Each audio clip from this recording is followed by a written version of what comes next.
Comment faire des PME, PMI le moteur de relance de la croissance économique au Burkina Faso? C'est la question à laquelle la Confédération générale des petites et moyennes entreprises du Burkina invite à réfléchir, une réflexion qui tient lieu de lancement de ces activités. Nous parlerons également dans ce journal de l'avenir de la Cour des comptes du Burkina Faso avec les conclusions des travaux qui sont déroulés autour de l'institution. La juridiction supérieure de contrôle des finances publiques a besoin de revoir sa copie. C'est le consensus qui se dégage des échanges. Et pour plus d'informations, nous recevons sur notre plateau M. Abou Draman Ouattara, président de chambre à la Cour des comptes. Bonjour M. Ouattara. Bonjour. Bienvenue au Midi Magazine. Bonjour à tous et merci de suivre le Midi Magazine de ce samedi sur la télévision du Burkina. Un excellent appétit à vous qui êtes à table. Quelle politique publique pour faire des PME, PMI le moteur de relance de la croissance économique au Burkina Faso? C'est sous ce thème que la Confédération générale des petites et moyennes entreprises du Burkina a lancé ses activités. La préoccupation majeure, c'est donc le développement de ce secteur qui contribue à l'économie nationale. Des précisions avec Roger Kam et Nathalie Savadougou Nabaloum. Manque ou insuffisance d'organisation, difficulté d'accès au financement et au marché, la méconnaissance des textes réglementaires, bref, voilà autant de mots qui caractérisent l'environnement des micro, petites et moyennes entreprises du Burkina Faso.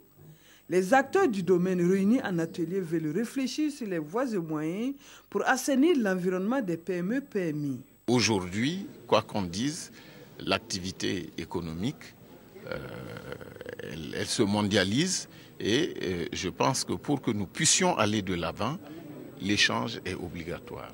Cette rencontre première du genre a été une occasion pour les acteurs du Burkina Faso de partager leurs expériences avec ceux de la Côte d'Ivoire. Les petites et moyennes entreprises de Côte d'Ivoire ou les petites et moyennes entreprises du Burkina Faso ont les mêmes problèmes.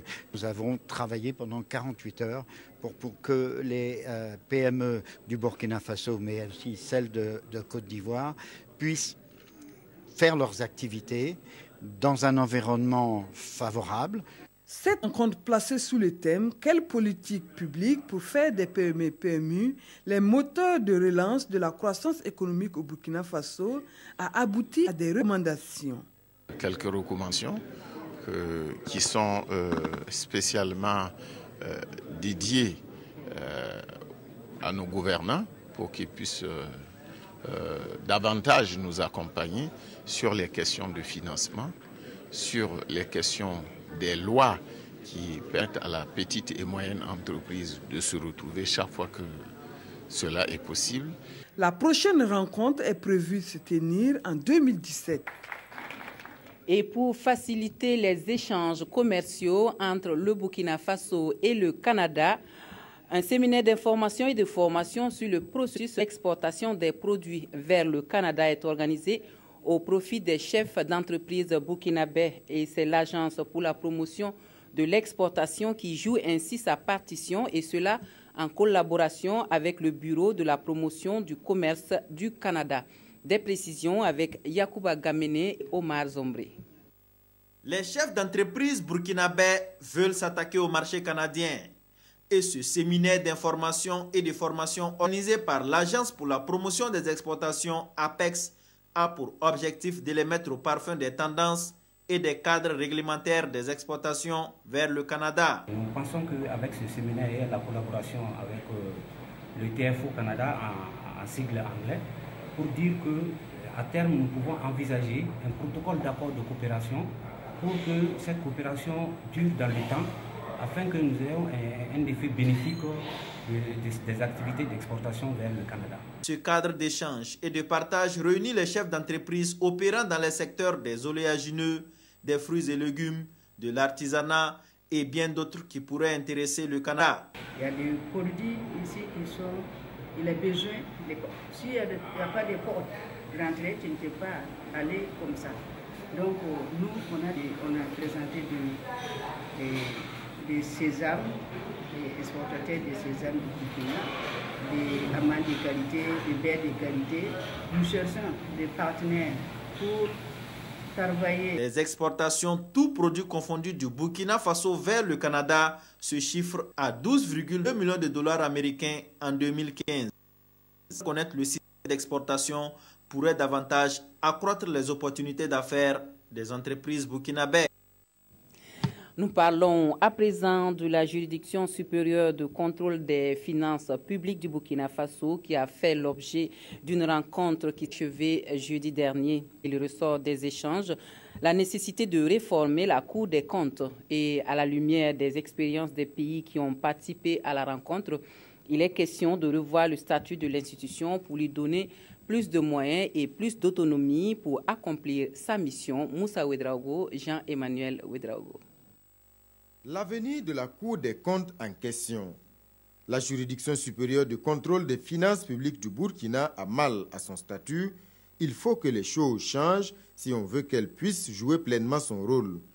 Pour dessiner les contours de la future Cour des comptes, l'expérience de pays comme Maroc, le Sénégal ou encore le Bénin présentée ici pour faire école. Vous savez, ici, on nomme des conseillers, ils ont un mandat et puis ils s'en vont. Le fait de venir et de partir, à peine vous avez le temps d'apprendre le métier que vous partez. Donc ça constitue un véritable problème. Si on ne règle pas ce problème, c'est sûr, le Burkina aura une juridiction des comptes, on va dire, dans l'UEMOA, on a créé la Cour des comptes, mais ça n'ira jamais. Toutes les parties prenantes sont sur la même ligne à la lumière des échanges. La question n'est plus de savoir s'il faut changer le statut de la Cour des comptes, mais comment. Nous avons tiré beaucoup d'enseignements et cela nous interpelle probablement à revoir tout le dispositif parce que nous sommes dans un Burkina post-insurrectionnel où la demande est très forte en termes donc, de redevabilité, de reddition des comptes. L'objectif premier, c'était justement, à part des expériences des autres cours de comptes, qu'au sortir de cet atelier, nous puissions disposer d'un document de plaidoyer pour soumettre aux autorités afin que dans le cadre de la Constitution, de la révision de la Constitution, on puisse régler définitivement le problème de la Cour, qui est, comme je le dis, c'est un problème constitutionnel. Cette rencontre d'échange a tenu toutes ses promesses. C'est un pas important de la mise sur pied d'une Cour des comptes qui réponde véritablement aux nombreuses attentes en matière de contrôle des finances publiques. Voilà, et puis toutes nos excuses pour la qualité du son de cet élément de reportage. Nous allons nous entretenir maintenant avec notre invité. Il est donc question, M. Abdraman Ouattara, de l'avenir de la Cour des comptes de Burkina Faso, la juridiction supérieure donc des finances publiques qui a besoin d'un renouvellement de son statut pour être plus opérationnel, on va dire. Bonjour, M. Ouattara. Bonjour. Alors, dites-nous, la Cour des comptes qui a été créée en 2000 semble finalement ne pas être très bien connue. Qu'est-ce qui explique cela? Avant d'aborder cette question, je voudrais d'abord remercier la RTV au nom de l'ensemble des autorités et l'ensemble des partenaires aussi qui ont participé à cet atelier pour l'occasion qui nous est offerte donc, pour parler de l'atelier. Effectivement, la Cour des comptes n'est pas très bien connue. Il peut y avoir plusieurs raisons à cela, parce que la Cour des comptes, comme vous l'avez dit, c'est une juridiction et qui est chargée essentiellement du contrôle, le contrôle externe.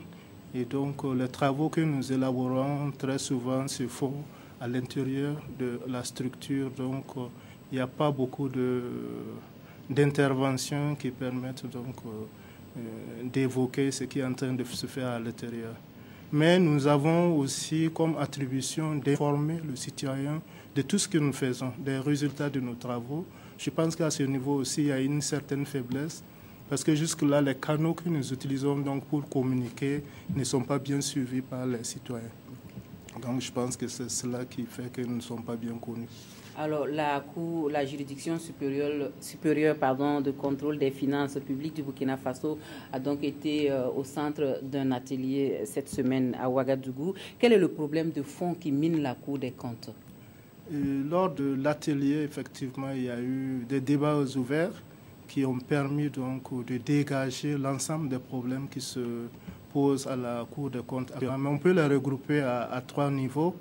D'abord, il y a le problème de la collaboration avec les autres organes de contrôle. Vous savez qu'à côté de la Cour des comptes, il y a d'autres organes de contrôle, comme la SCE, comme l'Inspection générale des finances, comme les inspections techniques des ministères.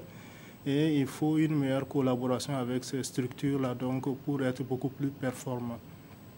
Le deuxième problème, c'est surtout le statut du personnel qui anime la Cour des comptes. Cette question aussi a été débattue de long en large. Donc il y a plusieurs catégories de personnel qui sont là et il y a un problème statutaire qui se pose. Donc il y a lieu de régler cette question des statuts du personnel donc, pour être beaucoup plus performant. Le troisième problème, c'est le statut institutionnel de la Cour même. Et ça a été dit dans les reportages, effectivement, que c'est la Constitution qui a créé la Cour des comptes et qui l'a classée à un certain niveau. Et dans la pratique, on s'est rendu compte donc que tel que la Cour des comptes a été classée aujourd'hui, ça pose quelques difficultés. Donc il y a lieu des réformes donc, pour permettre d'améliorer le positionnement institutionnel de la Cour. Alors on l'a bien entendu dans le reportage et vous l'avez dit, il est évident qu'il faut renouveler le statut de la Cour des comptes. Mais comment est-ce que ce changement de statut va se faire? Quels sont les éléments à intégrer dans la nouvelle constitution donc, et qui vont apporter ce changement? Bon, ce que nous faisons, comme le Premier président l'a dit tout à l'heure, à travers les échanges, à travers l'expérience d'autres pays, nous allons élaborer un document de plaidoyer vers les autorités. Et je pense que c'est à ces autorités-là de prendre la décision qui se doit. Et donc, après le débat, nous avons dégagé plusieurs hypothèses possibles pour que la Cour des comptes puisse sortir de ces difficultés-là. Donc, mais il y en a essentiellement 3 également. La première hypothèse, c'est que la Cour des comptes soit une juridiction administrative, mais spécialisée donc, mais que la question du statut du personnel soit bien précisée, comme c'est le cas un peu en France. La deuxième hypothèse, c'est que l'on crée un ordre spécifique dans la Constitution, un ordre juridique spécifique pour la Cour des comptes, peut-être un ordre financier, et donc la Cour des comptes sera la haute juridiction de cet ordre-là, donc avec un statut spécifique pour le personnel également. Et la troisième hypothèse, c'est que la Cour des comptes soit déconnectée donc, des juridictions pour être une entité à part, avec quand même des attributions juridictionnelles à l'image du Conseil constitutionnel. Donc, ce sont les 3 pistes sur lesquelles les débats ont abouti et je pense que ça va être étoffé avec tous les arguments qui ont été évoqués et adressés aux autorités qui auront la charge finale et de faire d'arrêter une situation claire. Et en entendant cela, en entendant d'intégrer ces pistes donc, que vous avez évoquées ici dans la nouvelle constitution, vous allez poursuivre, comme vous l'avez dit, la campagne de sensibilisation et d'information sur la Cour des comptes au niveau de la société civile, des médias, des populations en général. C'est effectif, comme vous l'avez dit, la Cour n'est pas connue. Et on profite de cette occasion aussi donc pour faire des sensibilisations, mais aussi pour continuer. Toutes les parties prenantes étaient là, la société civile, les parlementaires étaient là, et les autres corps de contrôle. Vous avez vu l'autorité supérieure du contrôle de l'État, l'inspection générale des finances, ils étaient là. Et il y avait aussi les syndicats de la magistrature. Et donc, nous allons continuer effectivement à échanger avec eux, à approfondir les questions pour qu'au finish, on puisse avoir donc, le meilleur statut possible pour la Cour des comptes. Merci, M. Ouattara, d'être venu sur notre plateau pour nous apporter toutes ces informations, en tout cas pour toutes ces décisions sur la Cour des comptes à la recherche d'un nouveau statut pour plus de performance dans sa mission. Je rappelle que nous recevions M. Abdraman Ouattara, qui est président de chambre à la Cour des comptes. Vous restez avec nous pour la suite de ce journal. Et nous allons à l'École nationale des régies financières qui dispose désormais d'une salle des marchés pour permettre aux étudiants de se familiariser aux techniques et informations boursières. C'est le fruit donc d'une coopération entre l'ENAREF et Coris Bourse et on suit l'inauguration de la salle avec Alidou Badini et Amandine Lalsaga.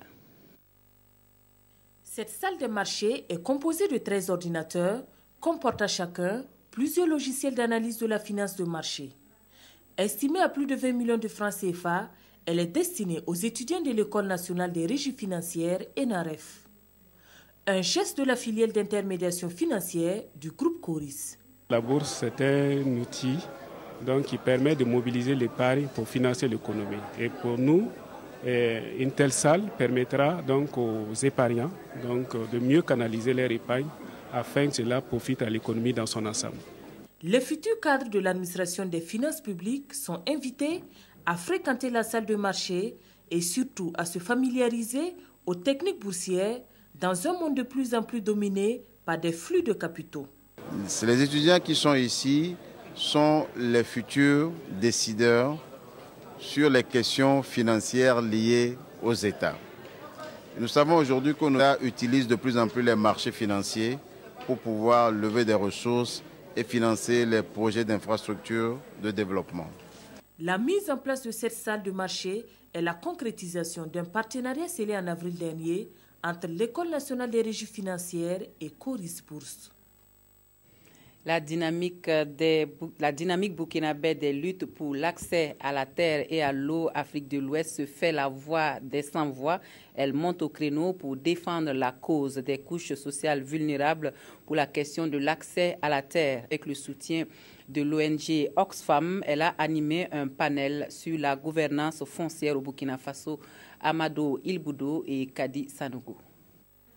Ce panel est le couronnement de 4 jours de réflexion intense sur la problématique complexe de l'accès sécurisé et adéquat à la terre et d'une gouvernance foncière responsable.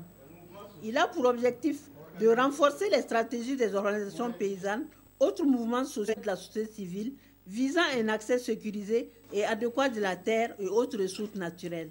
Nous savons aujourd'hui que le foncier pose beaucoup de problèmes par les différentes évolutions qui interviennent et par le fait aussi qu'il y a des gens qui n'ont pas accès à la terre. Si je dis pas accès à la terre, mais un accès sécurisé à la terre. Et notamment les femmes rurales qui produisent, sinon plus que les hommes, et qui produisent pratiquement une bonne partie de l'alimentation des communautés, qui n'ont pas un accès sécurisé à la terre. Nous sommes menacés de partout à travers le monde par les multinationales qui veulent rivaliser avec nous dans nos champs, alors qu'en fait c'est quelque chose d'impensable. Alors pourquoi il nous revient en tout cas de lutter pour d'abord nos terres, l'accès à l'eau et aussi la protection de nos semences. Un panel qui a bénéficié du soutien technique et financier de l'ONG Oxfam. C'est une phase de partage et d'interpellation pour un monde résolument tourné vers l'accès à la terre aux couches sociales vulnérables. La coopération entre le Burkina Faso et le Japon célébrée hier 10 juin à travers la commémoration du 10e anniversaire du bureau de l'Agence japonaise de coopération internationale. La JICA apporte son appui au Burkina Faso dans les secteurs liés à la croissance économique, à la sécurité humaine et au développement des ressources humaines. Les deux pays ont renouvelé leur vœu de continuer à travailler main dans la main pour le bien-être des populations vulnérables. Urbain Benito Somé et Estelle Judith Assogba. La JICA, l'Agence japonaise de coopération internationale, célèbre ses 10 ans d'existence au Burkina Faso. Une décennie aux côtés du gouvernement burkinabé dans ses efforts pour le progrès économique et social. La commémoration de ce 10e anniversaire offre l'opportunité de dresser le bilan des activités menées durant cette période et d'en tirer des leçons. L'agence a axé son intervention dans les secteurs de l'agriculture, l'éducation de base et l'intégration régionale. Elle a aussi apporté son appui au pays pour l'amélioration de l'accès à l'eau potable et aux services de santé. Des résultats encourageants et salués ici par les deux gouvernements à travers leurs représentants. Au cours de la décennie écoulée, de nombreux acquis ont été enregistrés dans plusieurs secteurs de développement. C'est dire que l'Agence japonaise de coopération internationale, à laquelle a précédé en 2000 l'installation dans notre pays d'un bureau de volontaires japonais, a toujours œuvré pour relever les défis du développement. Je profite de cette occasion pour réaffirmer et assurer l'intention du Japon de continuer à renforcer ce partenariat avec le nouveau gouvernement afin que, main dans la main, nous puissions répondre efficacement aux besoins des populations vulnérables et au développement durable et inclusif de Burkina Faso. Dans cet élan de coopération nord-sud, le Japon envisage au cours des prochaines années mettre l'accent sur la valorisation des produits agricoles, la recherche de marché et l'aménagement des infrastructures. Ce pays s'engage aussi à faciliter les échanges transfrontaliers et à développer les ressources humaines de qualité. Les étudiants de l'université Ouaga 1, professeur Joseph Kizerbo, eux connaissent désormais mieux le professeur Percival Skinner, premier ambassadeur noir américain au Burkina Faso. La vie et la bibliographie diplomate ont fait l'objet d'une conférence publique initiée par l'ambassade des États-Unis d'Amérique au Burkina Faso et animée par le professeur Lazare Kizerbo, Jean-Eudes Bala-Omar-Sombré. La vie du professeur Elliot Percival Skinner est passée en vue ici à l'université professeur Joseph Kizerbo par le conférencier l'auteur Lazare Kizerbo. Le professeur Elliot Skinner, anthropologue et diplomate, fut le premier ambassadeur noir américain au Burkina Faso, jadis Odota de 1966 à 1969. J'ai appris du professeur Elliot Skinner qu'il était un théoricien et aussi pratiquant. Parce que, vu ce que le conférencier Dr Lazare Kizerbo a dit, c'est une nationalité qui a vécu proche des populations burkinabées. Le diplomate américain est aussi connu pour avoir une bibliographie bien étoffée. Les professeurs burkinabés l'ont connu ou ont entendu parler de lui à leur enfance.